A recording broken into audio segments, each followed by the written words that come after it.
Hi guys! This week let's talk about the stage 4 and stage 5 in a tattoo artist's career life. To give you guys a quick conclusion, stage 4 is the time when a tattoo artist is building their own personal style, and stage 5 is the stage when this tattoo artist has successfully built up their own personal style and is starting to influence other artists and other people. And before we dive into the details, I could give you a short summary of what I talked about in last week's video, which is very worth to watch it. In the last week's video, I talked about the first 3 stages in tattoo artist's career life. The first stage is the time when you learn tattoo skills and the foundations, basic knowledges on the fake skin.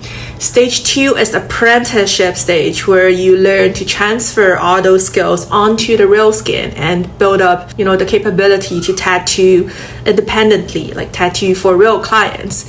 And stage 3 is the time when you go from being able to tattoo on real people all the way to be able to build a consistent clientele, that you can attract consistent client to come back for your tattoo service. So those are the 3 stages I talked about in last week's video. If you haven't watched that, it's worth to watch. Now let's talk about my insight for what happens in the stage 4 and the stage 5, which is what happens after you become an independent artist and after you get your consistent clientele. So stage 3 is a very long time period in your career life. It can take place from anywhere from 6 months to 1 year, all the way until 5 years of your tattoo career. Yes, it takes very long. What happens in this stage is that you're trying to build up your own personal style that is very distinguishable, that makes you stand out from other tattoo artists. An artist's personal style is tied down to 2 things. One hand, it's your skill set. What kind of tattoo skill are you good at? And on the other hand, it is your personality and what you're interested in. First of all, every tattoo artist has a strength on different skill sets. Some people are very good at lining skills, or for example, super detailed. They can focus on very small details. And some other people, maybe they focus on bigger pictures and maybe they're better at shading. So every artist, they're good at different types of skill sets, but that skill set you're good at can be a very big influence on what kind of personal style you can develop into. And in terms of personality, some people are super careful and maybe they're more interested in super tiny little mini tattoos. Some people are more interested in bigger piece of art, like they want to do a sleeve, they want to do a whole chest piece, full back piece.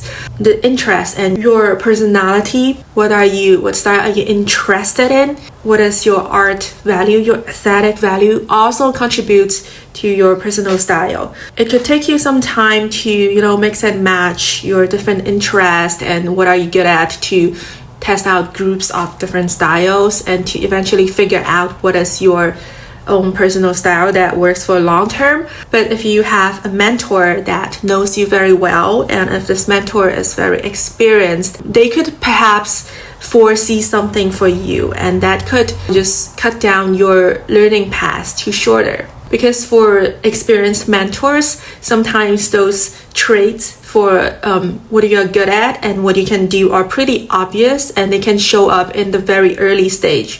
I'm talking about even stage 1 and 2. They can already show up what is the stuff that you can do for a very long time. And this is when having a mentor become a very useful thing. Because your mentor in the very early stage, they could have told you to do what you can do well and to avoid the stuff that you cannot do well. And that would save a lot of time. I'm talking about saving 2 years, 3 years of blind trying. A lot of apprentices and early stage tattoo artists that I've seen, they underestimate how valuable a mentor could be, or they misunderstood how to use a mentor. I feel like a lot of people think that they are only using the mentor to learn the tattoo skills. They're relying on the mentor to teach them stuff they don't know about. But to my opinion, a mentor is more valuable when they could have, used their experience on you. They could tell you one simple sentence, be like, hey, you're good at this. Don't fall in that hole. Don't try that thing because it's hard. They could tell you something very simple and it could save you many years of falling into that hole. And that is a smarter way to use your mentor. You need someone who has a higher perspective, who has valuable, insights to help you save your own time. That is how you use a mentor. And go back to the stage 4. If your tattoo skill set and your aesthetic values align together, and if it aligns with the market, then congratulations, you are at the best place you could ever be. Because when all these things aligns together, you could easily find your personal style and easily get success in the market. For example, if you're good at shading skills, MAC shading, and if you're interested in making realism tattoo style, let's say you are a person that you don't like designing at all, you don't want to spend time on designing, and you don't want to try a ton of different fancy stuff. You are just happy to, make tattoo as like photos, Some people are like that. They just like to do the actual work instead of doing designing. If you're like that, and if you're good at shading skills, and if you're in a market that actually likes the portrait stuff, then portrait becomes the best style for you. And you can find a lot of peace at your work when you're doing something you like and you're good at, and you can make money from it. That is the best status. An opposite example would be if someone's interested in doing something that they are not good at. For example, someone that cannot draw at all, they don't have any art foundations, but they are super interested in portrait realism, like super realism portraits, then it could be hard for them because they don't have the foundations to do it well. Or let's say if you're interested in doing some sort of design that the market doesn't like. For example, if you are very interested in doing watercolor design, but the area you live in, people do not really like watercolor stuff, then it gets hard as well because you can't really find a lot of clients doing what you like. And that can bring a lot of struggles to tattoo artists who are at this stage. I'm sure some of you have a lot of questions about, developing personal styles. And honestly, I can talk about this topic for a day or 2 days or many days because there are a lot of things to talk about for personal styles. And let's just leave it to the future videos. If you have a question about developing personal styles, you can leave your question in the comment and I'll see it. Maybe I'll explain a little more in the future videos. And if you like this video, please make sure to like, comment, subscribe, all these things to help me stay making this channel. Let's talk a bit about stage 5. Stage 5 to me is for people who's already been through stage 4, meaning someone that's already developed their own personal style, or even more, maybe this person had gone through several different personal styles. People who have developed their own personal styles would understand the industry and understand the whole tattoo thing very well. But people who's been through it several times would have a very deep understanding across the industry and across the market and across, different styles. And that is the time they're able to help other tattoo artists, because that is the time they start to pick up all the similarities, what are the common things that happen across all different tattoo styles or across different groups of clientele, because for each different tattoo style, your clientele is a completely different group of people. Take myself as example. I used to do fine line geometric tattoos, and when I was doing that, I had a bunch of engineer clients. Like most of my clients are they're guys, they're engineers, they have a higher end job in a big company type of thing. That's my main clientele. But after I transferred I was doing watercolor for a while. When I was doing watercolor, my clientele were mostly girls and women, and a lot of them are in the fashion industry or like a beauty industry type of thing. So this group of people is completely different from the engineer group of people. And then when I was doing mainly focused on Asian traditional big piece of tattoos, because the tattoo is so big, I was mainly doing sleeves and chest and stuff.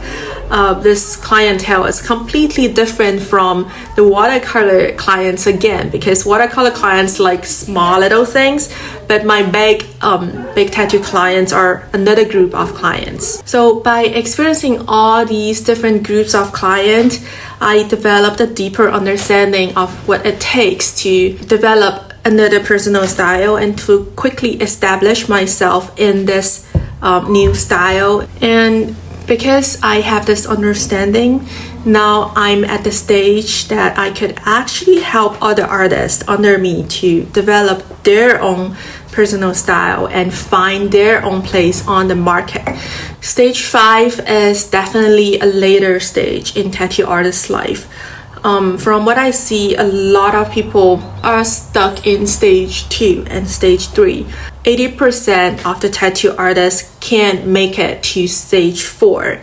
A lot of people die at stage 3 because they're stuck in the status where their skill sets are not good enough and they can't really develop into a personal style. They have to tailor down their work to they have to please the market. They have to do whatever work the clients ask for and make a little bit money here, a little bit money there. That is the status for most tattoo artists across the world. And if you are stuck at stage 3, if you are pleasing the market and making tattoos according to what the client asks for, it still takes a lot of time for you to make different designs for each client. And if you're doing that, it is really hard for you to eventually develop your own personal style because you won't have the time to think about it. You won't have the time to put down actual work to get across that border in between stage 3 and 4. And that's what I see that happens a lot. A very sensitive time in a tattoo artist's life is the 5th year in their career life. If you can cross the 5-year line, it is more likely you can get into stage 4 and maybe even stage 5. But a lot of people honestly quit before this timeline. If you happen to be at that stage at your 4th year, 5th year, and if you ever feel stuck, leave a comment and let's see if it is a common problem in the US market. An ideal world for me is that everyone has very good foundations of tattooing.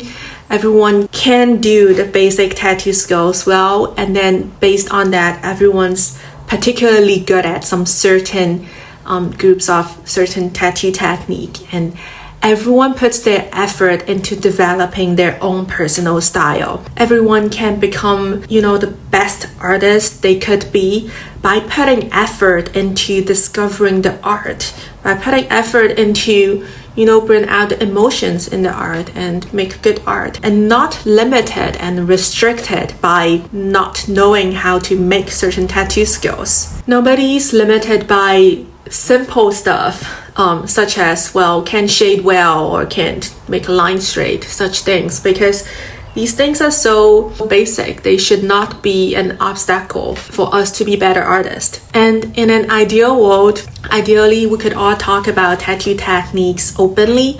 We could all talk about art openly. We can comment on each other.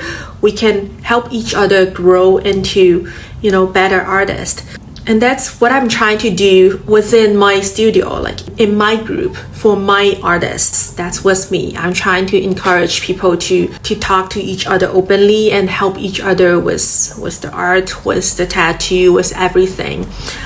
Because I believe that is the better format for, the tattoo community.